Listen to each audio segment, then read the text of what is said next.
next. We begin in Melbourne this morning, where police have again deployed a so-called ring of steel around a major international defence and weapons expo, fearing a repeat of yesterday's violent unrest.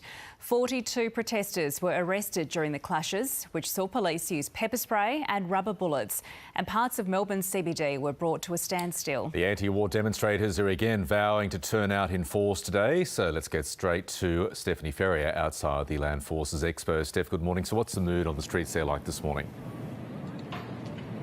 Good morning, Michael. Well, thankfully it's a lot more calm than some of those violent scenes that we saw yesterday, but this massive show of force is still out in operation with police here. You can see the public order response team are here with their riot shields and batons behind them. The mounted police are also out, and just around here we've got all of the uniform officers. Now, this so-called ring of steel you were talking about has been expanded. This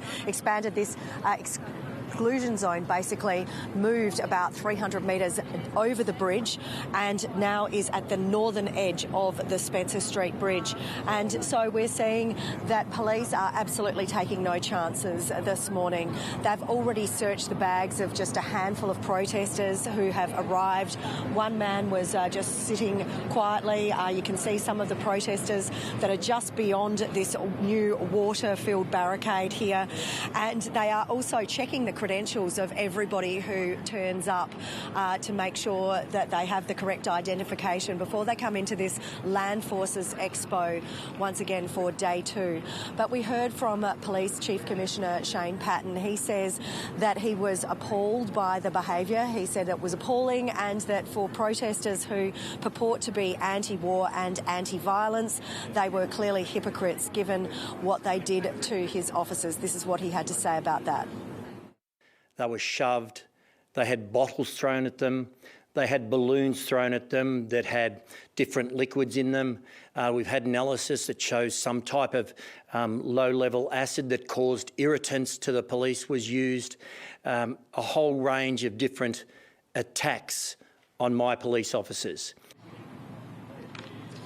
So that's Shane Patton, the Chief Commissioner of Victoria Police there, and he says that 27 officers required medical treatment. But we've heard from the protest organisers from yesterday's blockade, students from Palestine, and they say in a statement that they were brutalised with police weaponry.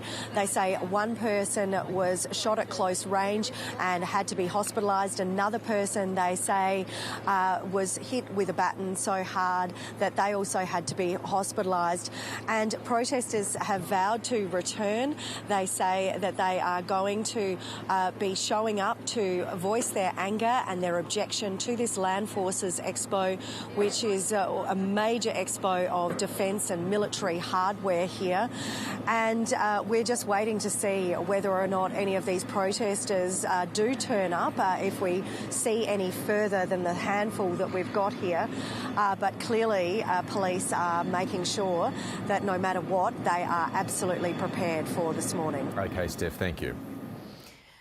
Let's stay in Melbourne because there's been a tragic development overnight, with 2 of the 3 children pulled from a house fire on Sunday dying in hospital. Patrick Mitchell is following this story for us. He joins us now. Pat, this is just awful news. A lot of people are going to be really affected by this when they hear about it this morning. A truly devastating development in this incident. So we've heard from police overnight. They've confirmed a 5-year-old girl and a 1-year-old girl who were pulled from that home in Sydenham in Melbourne's northwest have died in hospital. There was a 3rd child pulled from that home in a critical condition. Unfortunately, that boy, a 3-year-old boy, remains in a critical condition.